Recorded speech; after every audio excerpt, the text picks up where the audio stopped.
Hello everyone, welcome to Prashant insights. दोस्तों, हम आज भी बिहार स्पेशल हिस्ट्री पढ़ रहे हैं। इससे पहले हमने बौद्ध धर्म, जैन धर्म, गुप्त प्रशासन, मौर्य प्रशासन, कुषाण वंश, शुंग वंश, इन सब के बारे में हमने विस्तार से पढ़ लिया है। आज हम पाल वंश पढ़ेंगे। दोस्तों, अगर आप 72 बीपीएससी, 73 बीपीएससी या फिर बिहार एसएससी या बिहार पुलिस की तैयारी कर रहे हैं या फिर बिहार दरोगा या फिर टीआरई 4 की प्रिपरेशन कर रहे हैं, तो ऐसे में आपको बिहार हिस्ट्री पढ़ना जरूरी है, काफी इंपॉर्टेंट है। तो अभी हम जिस पुस्तक को पढ़ रहे हैं वो एडिटोरिया की पुस्तक है। तो आज हम पाल वंश से शुरू करते हैं, ठीक है। तो चलिए आज शुरुआत करते हैं। तो पाल वंश की स्थापना गोपाल ने 750 ईस्वी में की थी। गोपाल ने ओदंतपुरी विश्वविद्यालय की स्थापना बिहार शरीफ में की। इस वंश का सबसे प्रमुख शासक धर्मपाल था। धर्मपाल ने विक्रमशिला विश्वविद्यालय भागलपुर की स्थापना की थी और सोमपुर महाविहार जो वर्तमान में बांग्लादेश में है, इसका भी निर्माण धर्मपाल ने करवाया था। धर्मपाल ने त्रिपक्षीय संघर्ष में प्रतिहारों एवं राष्ट्रकूटों से संघर्ष किया था। धर्मपाल प्रतिहार शासक वत्सराज से पराजित हुआ। बाद में धर्मपाल ने राष्ट्रकूट शासक ध्रुव और प्रतिहार शासक वत्स को पराजित किया।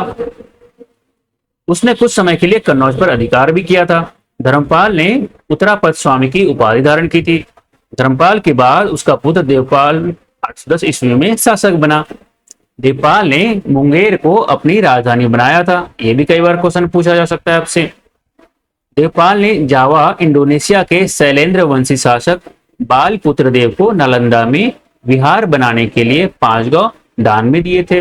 देवपाल के बाद विग्रहपाल, महिपाल, रामपाल आदि ने भी शासन किया। पालकालीन कांसे की मूर्तियां अपनी कलात्मकता के लिए काफी प्रसिद्ध थी। धीमन एवं विठपाल इस कला के प्रवर्तक माने जाते हैं। नेक्स्ट देखते हैं हम लोग प्राचीन बिहार इतिहास के विभिन्न वंश, शासक और उसकी राजधानी को पढ़ेंगे हम। तो सबसे जो पहले शासक को पढ़ेंगे गिरिध्रथ। इसकी राजधानी थी गिरिव्रज यानी राजगिरी। मगध की प्रथम राजधानी थी ये। बिंबिसार इसकी राजधानी थी गिरिव्रज या राजगिरी। कई बार आपसे एग्जाम में मैच करने के लिए पूछा जाएगा, तो इसको आप ध्यान से पढ़ लीजिए, ठीक है। हालांकि मैं इसको 2 बार रिपीट कर दूंगा। बिंबिसार की राजधानी कहाँ है? गिरिव्रज राजगिरी में। उदयन की पाटलिपुत्र में, ये तो बहुत आसान है। शिशुनाग की वैशाली में और कालाशोक की पाटलिपुत्र में। नंद वंश का ये भी पाटलिपुत्र में। मौर्य वंश की पाटलिपुत्र में। कुषाण वंश का पुरुषपुर एवं मथुरा में और गुप्त वंश का पाटलिपुत्र में। पाल वंश की राजधानी मुंगेर में है ना। एक बार मैं आपको फिर से इसको रिपीट करवा देता हूं ताकि आप इसमें याद रह जाए आपको। गिरिध्रथ की राजधानी कहाँ थी? गिरिव्रज राजगिरी में। बिंबिसार की गिरिव्रज राजगिरी में। उदयन की पाटलिपुत्र, शिशुनाग की वैशाली, कालाशोक का पाटलिपुत्र, नंद वंश का भी पाटलिपुत्र राजधानी था और मौर्य वंश की भी राजधानी पाटलिपुत्र। कुषाण वंश की राजधानी पुरुषपुर एवं मथुरा। गुप्त वंश की जो राजधानी थी वो पाटलिपुत्र है और पाल वंश की मुंगेर है ना। उम्मीद करते हैं आपको याद हो गया होगा। प्राचीन बिहार के इतिहास के कुछ स्रोत को देख लेते हैं, ठीक है। ये अर्थशास्त्र पुस्तक है। इसके जो लेखक है वो कौटिल्य है। राज्य प्रबंधन के लिए प्रसिद्ध है। कई बार वहां पे क्वेश्चन में पूछा जाता है अर्थशास्त्र जो पुस्तक है वो इकोनॉमिक्स के लिए नहीं, वो इकोनॉमिक्स के लिए नहीं है, बल्कि वो राज्य प्रबंधन के लिए। आपको वहां पे राज्य व्यवस्था कह लीजिए या फिर पॉलिटी एक तरह से कह सकते हैं आप, ठीक है। बुद्ध चरित्र जो पुस्तक है इसको अश्व घोष के द्वारा लिखा गया है। इसमें है बौद्ध धर्म का महाकाव्य है। प्रज्ञा पारमिता ये नागार्जुन के द्वारा लिखा गया है। इसमें शून्यवाद का सिद्धांत दिया गया है। सीयूकी की हिंसा भारत का यात्रा विवरण है। इंडिका जो है मेगास्थनीज के द्वारा लिखा गया है। मौर्य साम्राज्य का विवरण दिया गया है। और मिलिंद पन्नो नागसेन के द्वारा लिखा गया है। और बैक्ट्रियन शासक मिनांडर एवं नागसेन के वार्तालाप का संग्रहण है। इस संग्रह इसमें ललित विस्तार इसके लेखक का कुछ जानकारी नहीं है। तो इसमें बुद्ध की लीलाओं का वर्णन प्राप्त है। और महावंश इसका भी जानकारी प्राप्त नहीं है लेखक का। इसमें श्रीलंका के राजाओं का वर्णन है। जो जातक कथाएं हैं इसमें बुद्ध के पूर्वजन्म की कहानियां हैं, ठीक है। नेक्स्ट देखते हैं हम लोग। अब मध्यकालीन बिहार देखते हैं, ठीक है। मध्यकालीन बिहार में हम पढ़ेंगे अभी तुर्क शासन में बिहार, स्थानीय वंश, कर्नाटक शासन, अफगान शासन में बिहार, सिरसासूरी, सल्तनत काल में बिहार या फिर मुगल काल में भी बिहार देखेंगे हम, ठीक है। तो सबसे पहले हम देखेंगे तुर्क शासन में बिहार देखते हैं। तो तुर्क शासन था वो बख्तियार खिलजी की शुरुआत माना जाता है। बिहार में तुर्क सत्ता की स्थापना का वास्तविक श्रेय ये बख्तियार खिलजी को दिया जाता है। बख्तियार खिलजी कुतुबुद्दीन ऐबक का एक दास था। बख्तियार खिलजी के आक्रमण के समय बिहार में छोटे छोटे शासकों का शासन था। उत्तर बिहार में कर्नाट वंश का शासन था और बख्तियार खिलजी की पहली महत्वपूर्ण सफलता ओदंतपुरी बिहार यानी बिहार शरीफ की विजय थी। 1198 ईस्वी में थे। एक चीज जो यहाँ पे अभी आपने कर्नाट वंश का जिक्र देखा, एक कर्नाट वंश इसका आपको विशेषकर उत्तर बिहार में देखने को मिलेगा, मधुबनी के क्षेत्र में दिखेगा। ठीक है,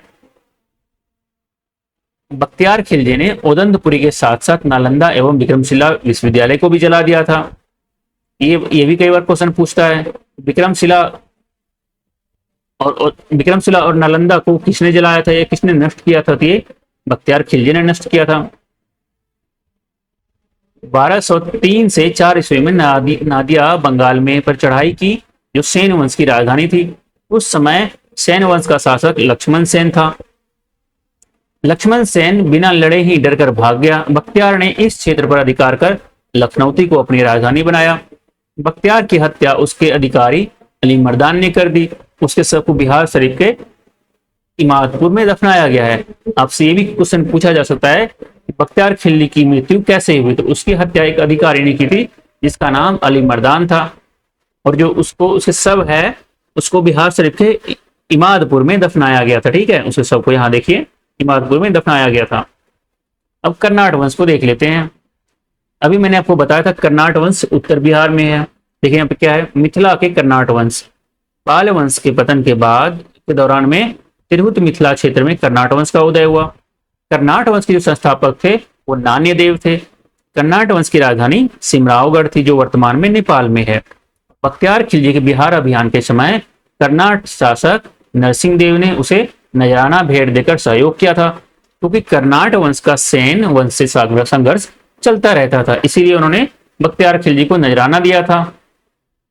कर्नाट वंश पर तुर्क सेनापति तुगरिल तुगन के अभियान की चर्चा तिब्बती धर्मास्वामी ने की है। सामान्यतः दिल्ली के सुल्तान के साथ कर्नाट वंश का संबंध नजराना एवं भेंट का था, परंतु गियासुद्दीन तुगलक ने अपने बंगाल अभियान 1324-25 के क्रम में कर्नाट क्षेत्र पर अधिकार प्राप्त कर लिया, विजय प्राप्त कर लिया। गयासुद्दीन के अभियान के समय कर्नाट वंश का शासक हरि सिंह देव था, और हरि सिंह देव 1279 से 1335 तक इसका कार्यकाल था। एक समाज सुधारक भी थे हरि सिंह। हरि सिंह इस वंश का अंतिम शासक था।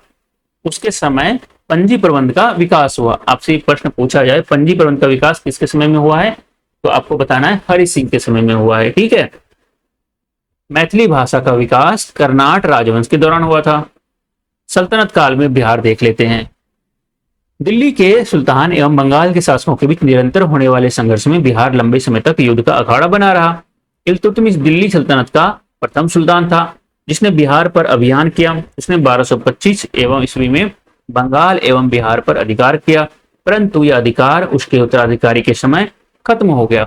इल्तुतमिश ने बिहार में प्रथम सूबेदार के रूप में मलिक जानी को नियुक्त किया।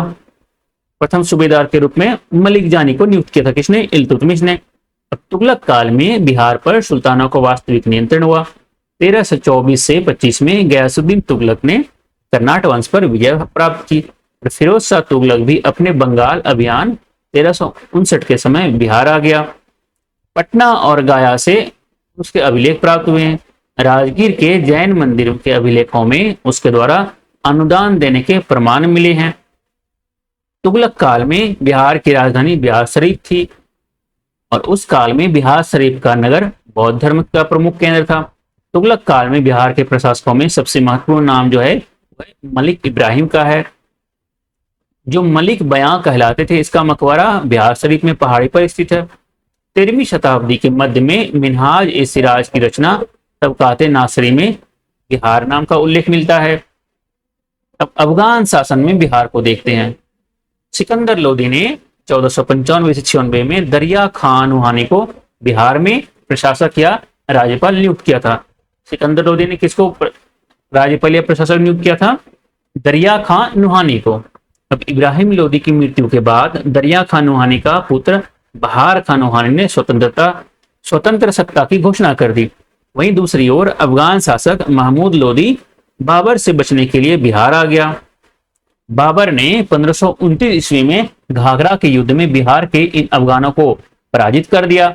घाघरा युद्ध के बाद बिहार में शेरशाह के नेतृत्व में पुनः अफगानों का उदय हुआ। अब शेरशाह सूरी को पढ़ते हैं। शेरशाह सूरी का जो जन्म हुआ था वो 1486 ईस्वी में हुआ था। उसके पिता का नाम हसन खां था जो सासाराम के जागीरदार थे। शेरशाह के बचपन का नाम फरीद खां था। बहार खां नुहानी ने फरीद खां को शेर खां की उपाधि दी। ये भी प्रश्न आपसे पूछा जा सकता है, शेर खां की उपाधि किसने दिया था? ये बहार खां नुहानी ने फरीद खां को शेर खां की उपाधि दी थी। नेक्स्ट देखते हैं हम लोग। शेर खां ने चुनार के पतन के बाद ताज खां की विधवा लाड मलिका से विवाह कर चुनार क्षेत्र को अपने अधीन कर लिया। उसके बाद उसने बाद में मोहम्मद शाह की विधवा दुदु बेगम से विवाह कर लिया। उसने विवाह के माध्यम से अपने राज्य का विस्तार किया। शेर खां ने 1534 ईस्वी में सूरजगढ़ की लड़ाई में बंगाल के शासक महमूद शाह के सेनापति इब्राहिम खां को पराजित किया और उस पर अधिकार कर लिया। शेर खां ने हुमायूं को यह प्रस्ताव दिया था कि यदि उसे बंगाल पर अधिकार करने दिया गया तो वह बिहार को समर्पित कर देगा और 10 लाख दिनार वार्षिक रूप से भी देगा। अब क्या हुआ? 1539 ईस्वी में चौसा के युद्ध में हुमायूं को पराजित कर उसने शेरशाह की उपाधि धारण कर ली थी। 1540 ईस्वी में कन्नौज बिलग्राम के युद्ध में हुमायूं को पराजित कर उसने दिल्ली में सूर्यवंश की स्थापना की थी। 1541 ईस्वी में शेर शाह ने पटना का दुर्ग बनवाया तथा इस नगर को बिहार की राजधानी बनाया। इसका वर्णन अब्दुल्ला के तारीख ए दाऊदी में मिलता है।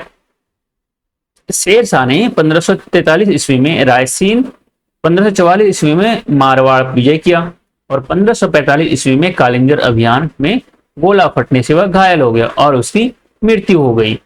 शेर शाह ने अपने जीवन काल में सासाराम में इंडो इस्लामिक स्थापत्य कला पर आधारित मकबरा का निर्माण भी प्रारंभ करवाया था।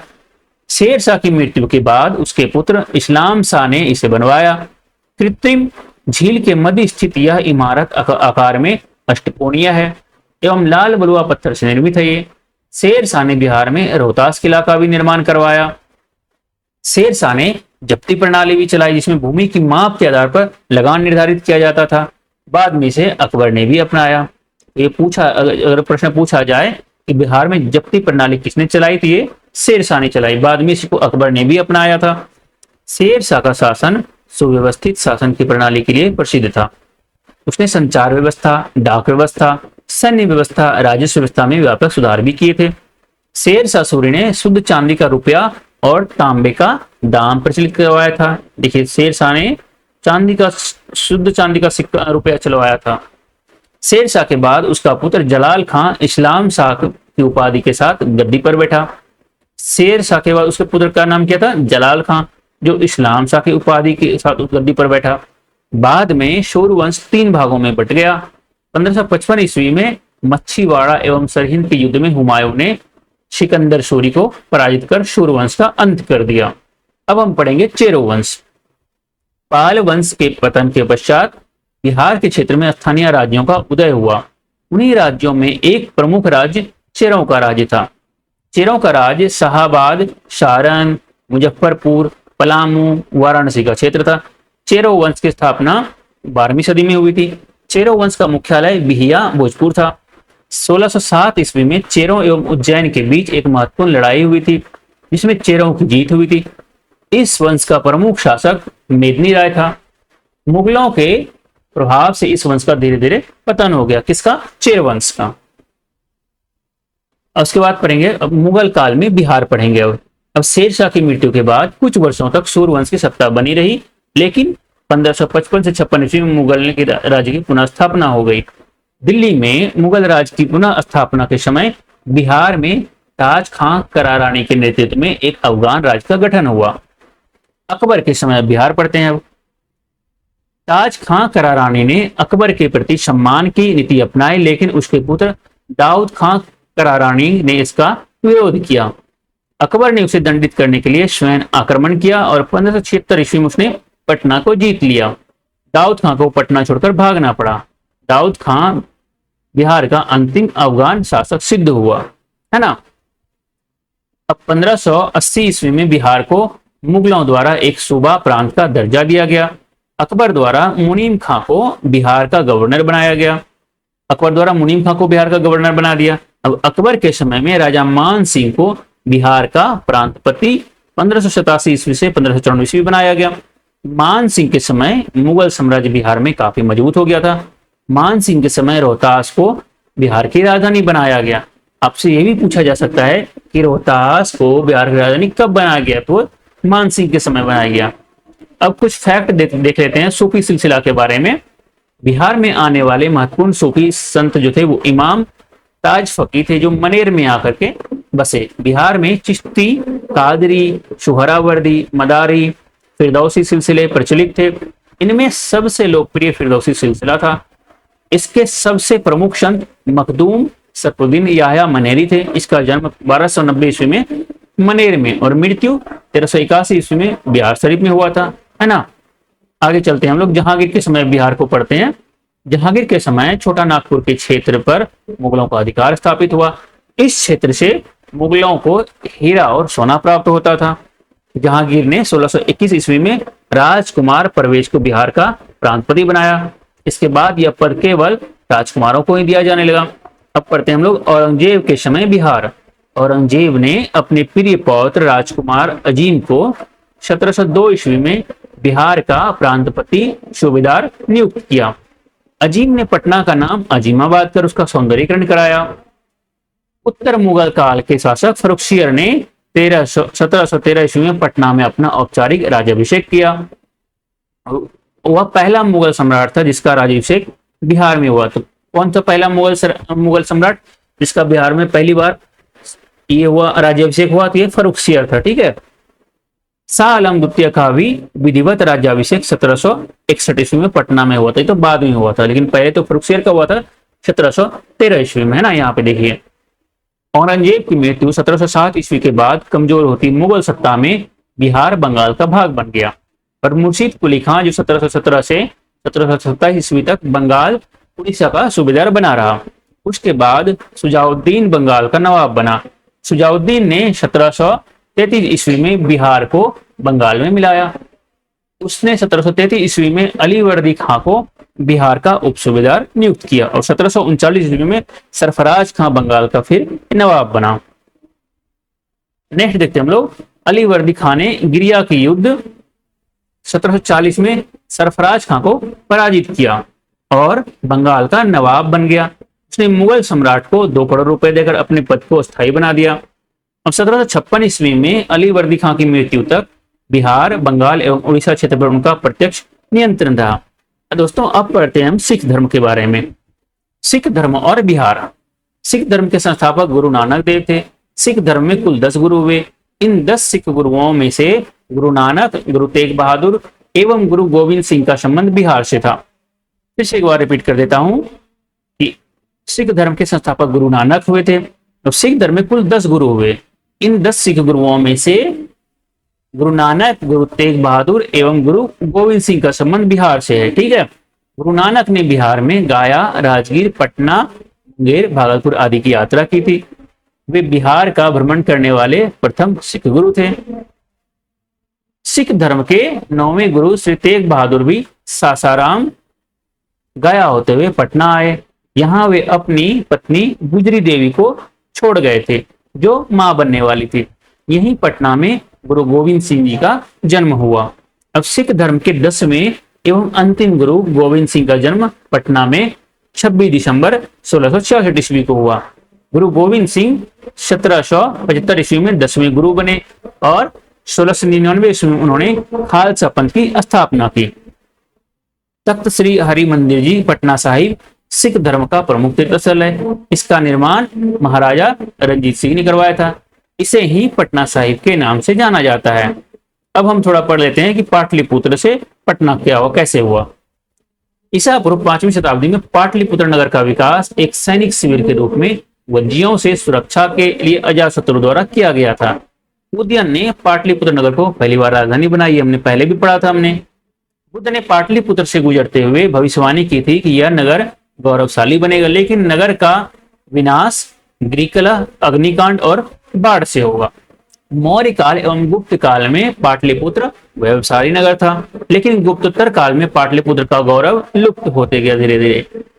मध्यकाल में पाटलिपुत्र का जीर्णोद्धार शेरशाह ने किया और 1541 में पटना नगर का विकास हुआ तथा शेरशाह द्वारा यहाँ किले का निर्माण कराया गया। मुगल काल के दौरान 18वीं सदी में शाहजादा अजीम औरंगजेब का ये पौत्र था। इस नगर का नव निर्माण अजीमाबाद के रूप में किया।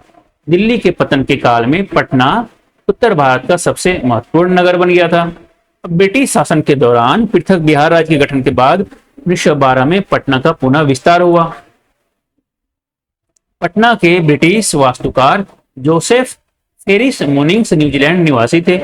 इस क्रम में पटना में राजभवन, सचिवालय, उच्च न्यायालय और विधानमंडल का निर्माण हुआ। 1912 से वर्तमान तक पटना बिहार की प्रशासनिक राजधानी है। उसके बाद फिर नहीं बदला गया है। अब हम लोग पढ़ते हैं आधुनिक बिहार का इतिहास पढ़ते हैं दोस्तों। अब आधुनिक बिहार के इतिहास में जो पढ़ेंगे हम यूरोपीय कंपनियों का प्रवेश, जनजातीय विद्रोह पढ़ेंगे, फिर 1857 की क्रांति और बिहार पढ़ेंगे, फिर राष्ट्रीय आंदोलन और फिर बिहार, फिर पृथक बिहार का गठन भी पढ़ेंगे, है ना। तो चलिए शुरू करते हैं यूरोपीय कंपनी का प्रवेश।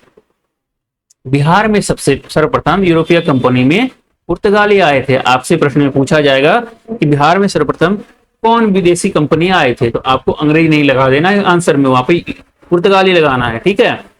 जो हुगली से पटना नाव द्वारा व्यापार करते हुए पटना से सोरा, सूती वस्त्र, चीनी मिट्टी के बर्तन एवं मसाले आदि प्राप्त करते थे।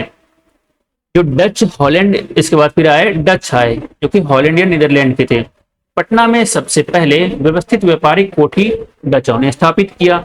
जो 1632 ईस्वी में पटना कॉलेज की उत्तरी इमारत में डचों ने अपना व्यापारिक केंद्र स्थापित किया। डचों की अभिरुचि सूती वस्त्र, सोरा आदि में थी, लेकिन सबका कोई ना कोई इंटरेस्ट था इस शहर में।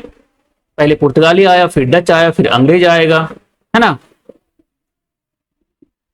अंग्रेजों ने 1620 ईस्वी में पटना के आलमगंज में अपना व्यापारिक केंद्र स्थापित किया, लेकिन 1600 यहाँ देखिए 21 ईस्वी में बंद हो गया।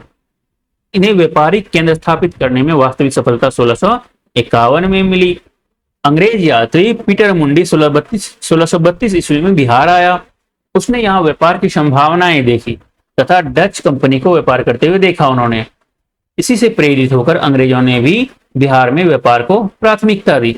बाद में जाके ये नील की खेती करेंगे, पहले नहीं कर रहे थे शुरुआत में। अंग्रेजों द्वारा स्थापित फैक्ट्री वर्तमान में गुलजार बाग, पटना स्थित गवर्नमेंट प्रिंटिंग प्रेस एवं सर्वे कार्यालय के रूप में कार्यरत है।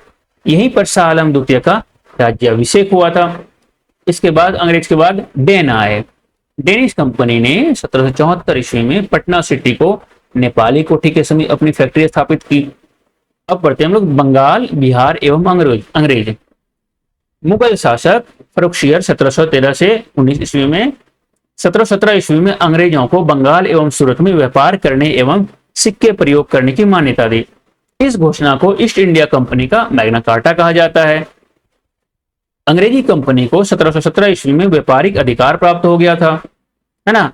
दूसरी ओर मुगल सम्राट फर्रुखसियर ने 1717 ईस्वी में मुर्शिद कुली खां को बंगाल का सूबेदार बनाया और 1719 ईस्वी में उसे उड़ीसा की सूबेदारी भी दी गई थी।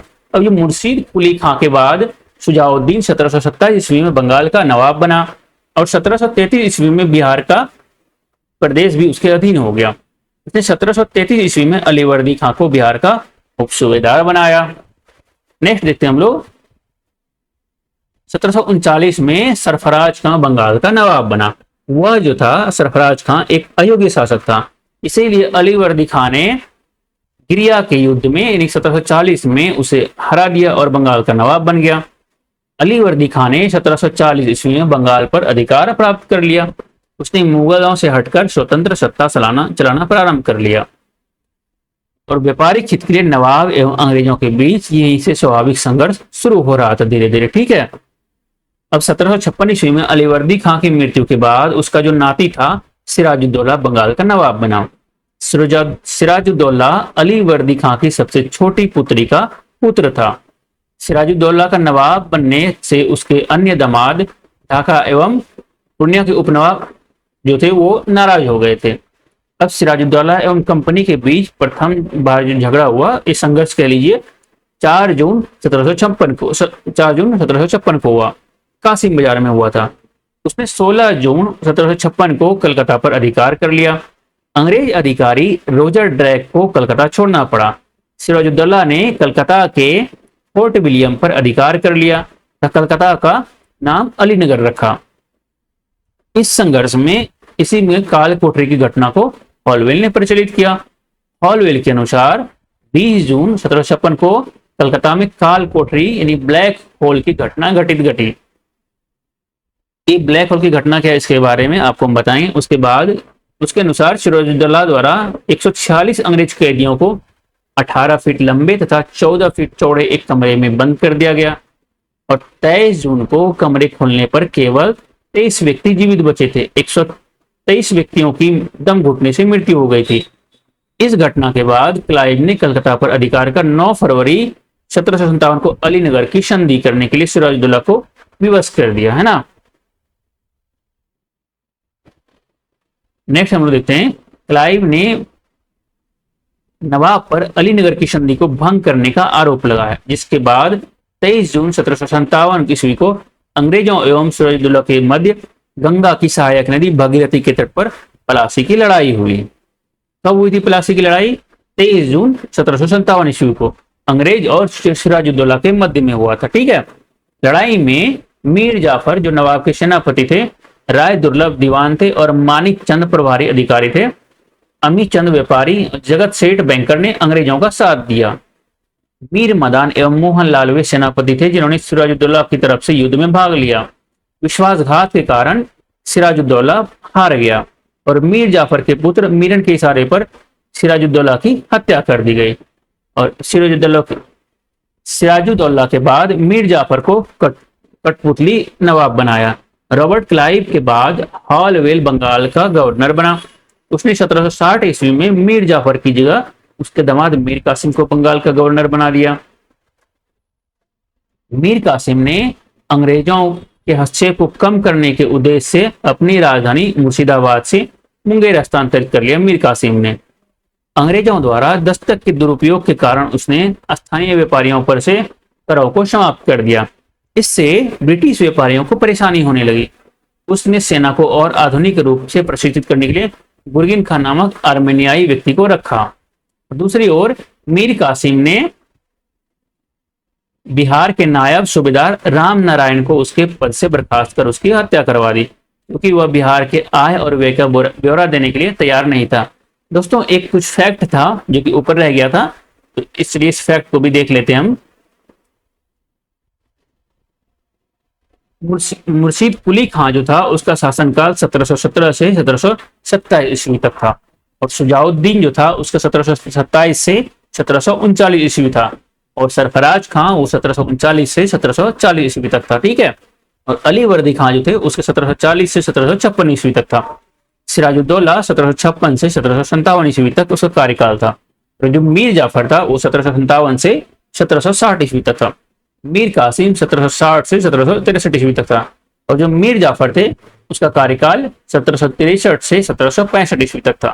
और जो नजमुद्दौला थे वो 1765 से 1766 ईस्वी तक का कार्यकाल था। सैफ उद्दौला जो थे 1766 से 1770 ईस्वी तक उसका कार्यकाल था। जो मुबारक उद्दौला थे वो 1770 से 1775 ईस्वी तक उसका कार्यकाल था। ठीक है। चलिए हम लोग आगे नेक्स्ट पढ़ते हैं। यहां तक हमने अब आगे पढ़ते हैं। मीर कासिम ने पटना पर अधिकार कर लिया। उसके व्यापार से नाराज होकर 24 जून 1763 ईस्वी को अंग्रेज एजेंट एलिस ने पटना पर अधिकार कर लिया। मीर कासिम के आदेश पर फ्रांसीसी सेना नायक शोमरू वॉल्टर रेनहार्ट के नेतृत्व में पटना पर अभियान कर एलिस सहित 47 ब्रिटिश कर्मियों की हत्या कर दी गई। इस घटना को पटना हत्याकांड के रूप में जाना जाता है।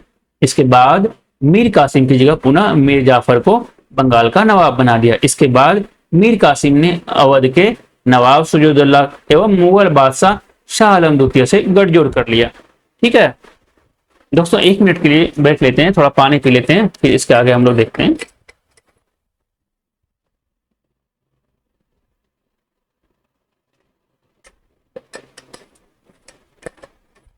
इसके आगे हम लोग अब देखते हैं। अब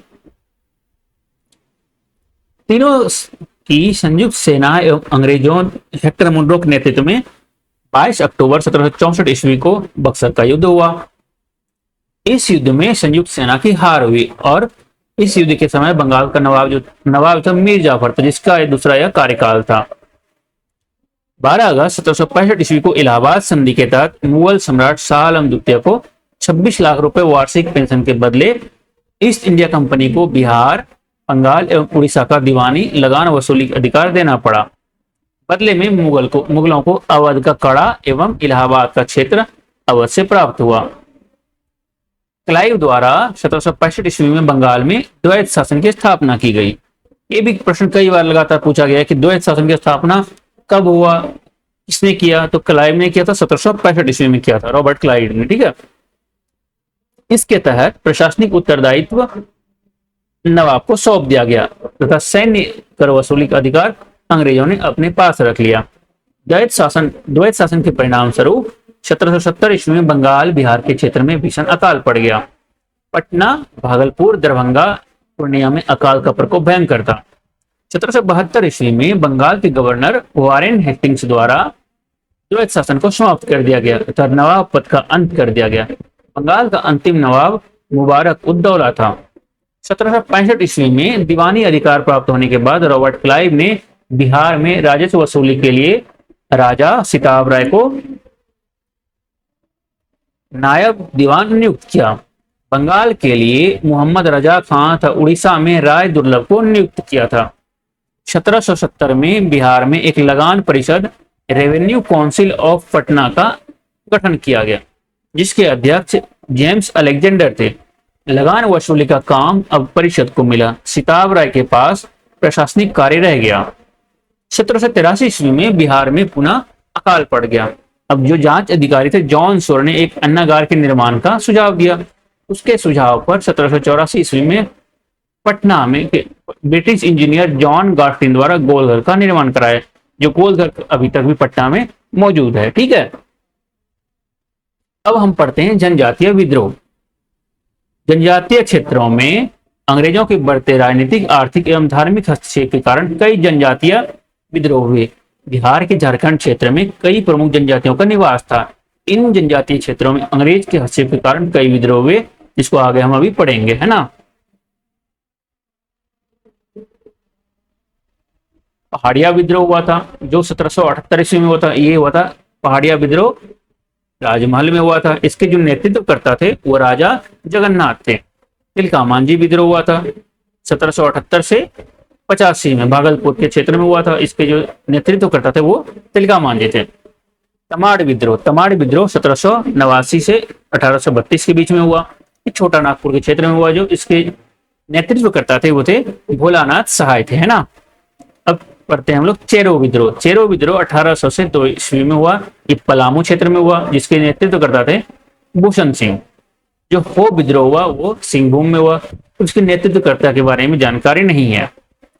कोल विद्रोह हुआ था छोटा नागपुर में हुआ था। इसके जो नेतृत्वकर्ता थे वो बुद्धो भगत थे और कब हुआ था 1831 से 32 ईस्वी में।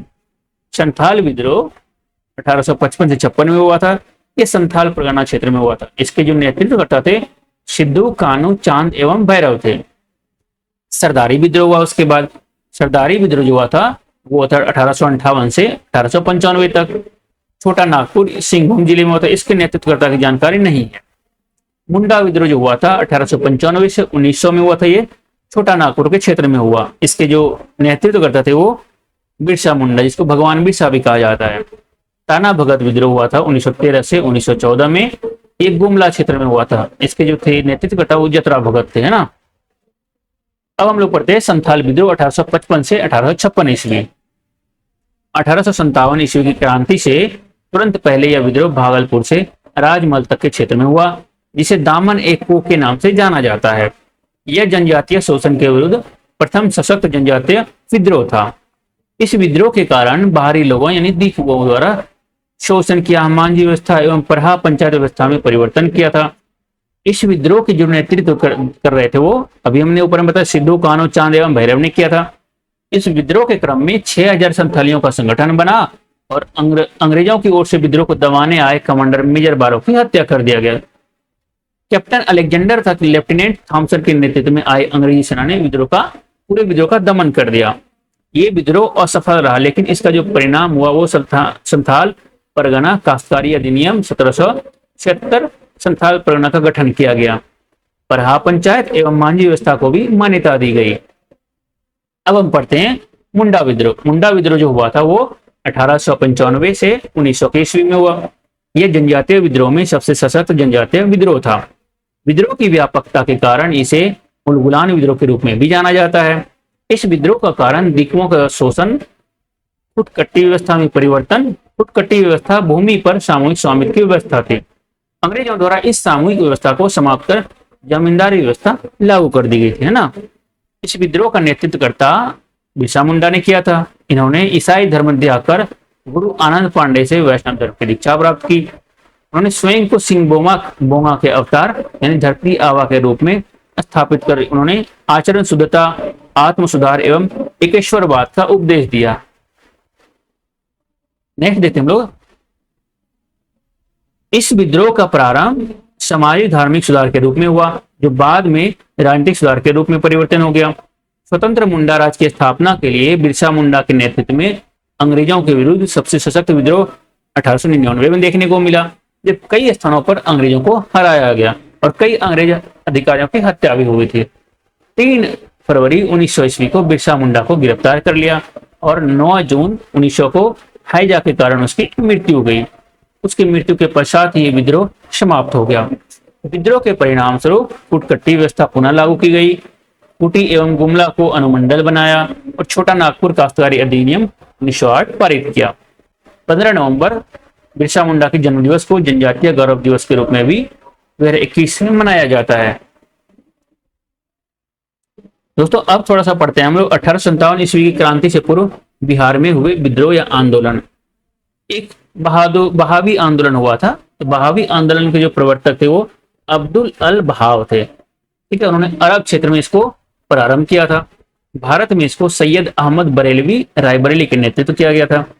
प्रारंभ में इस विद्रोह का उद्देश्य धार्मिक सुधार था, लेकिन बाद में राजनीतिक सुधार एवं आंदोलन के रूप में बदल गया, है ना। भारत में इस विद्रोह के 2 केंद्र थे। पहला केंद्र था सितना, पश्चिम उत्तर सीमा पर था। दूसरा केंद्र पटना था। पटना केंद्र से धन एवं स्वयंसेवकों को सितना भेजा जाता था। सैयद अहमद बरेलवी ने पटना में अपने 4 प्रतिनिधि चुने थे, इनायत अली, विलायत अली, फरहत अली और मोहम्मद हुसैन को चुना था। बंगाल का फराइजी आंदोलन बहावी आंदोलन से ही प्रेरित हुआ था। इसके संस्थापक हाजी शरीयतुल्लाह थे। बहावी आंदोलन के दमन के लिए 1863 ईस्वी में अंबाला तथा 1865 ईस्वी में पटना में अभियान चलाया गया। बहावी नेताओं को कारावास का मृत्युदंड की सजा दी गई। अंत में आंदोलन को पूर्णतः दबा दिया गया। अब इसके बाद हम पढ़ते हैं नोनिया विद्रोह। नोनिया विद्रोह 1770 से 1800 ईस्वी में हुआ था। बिहार के सोरा उत्पादक वर्ग नोनिया द्वारा यह विद्रोह किया गया। सोरा का उपयोग जो है बारूद बनाने में किया जाता था पहले। बिहार में सोरा उत्पादन मुजफ्फरपुर, सारण, हाजीपुर, पूर्णिया आदि क्षेत्रों में होता था। बिचौलिए कच्चा सोरा ब्रिटिश कारखाने को देते थे और मुनाफा स्वयं रख लेते थे। इससे क्या हुआ कि नोनिया समुदाय ने चुपचाप सोरा बेचना शुरू कर दिया। अंग्रेजों ने इसके ऊपर रोक लगा दिया, जिसके विरुद्ध में नोनिया समुदाय ने विद्रोह किया और अंत में अंग्रेजों ने विद्रोह को दबा दिया था। इसके बाद हुआ था एक, इसका कार्यकाल याद रखिएगा, नोनिया विद्रोह का 1770 से 1800 ईस्वी, है ना। लोटा विद्रोह। लोटा विद्रोह 1856 में हुआ था। यह विद्रोह मुजफ्फरपुर के जेल के कैदियों द्वारा किया गया लोटा विद्रोह, है ना। जेल में कैदियों को पहले पीतल का लोटा दिया जाता था, बाद में सरकार ने मिट्टी का लोटा देने का निर्णय लिया। कैदियों ने इसका कड़ा विरोध किया और 1856 ईस्वी में इसका विरोध कर दिया। इसके परिणाम स्वरूप अंग्रेज सरकार ने फिर पुनः कैदियों को पीतल का लोटा देना पड़ा। अंग्रेजों ने पीतल का लोटा सभी कैदियों को देना शुरू किया। दोस्तों आज की वीडियो को यहीं तक रखते हैं। हम लोग नेक्स्ट वीडियो में 1857 की क्रांति और बिहार को पढ़ेंगे।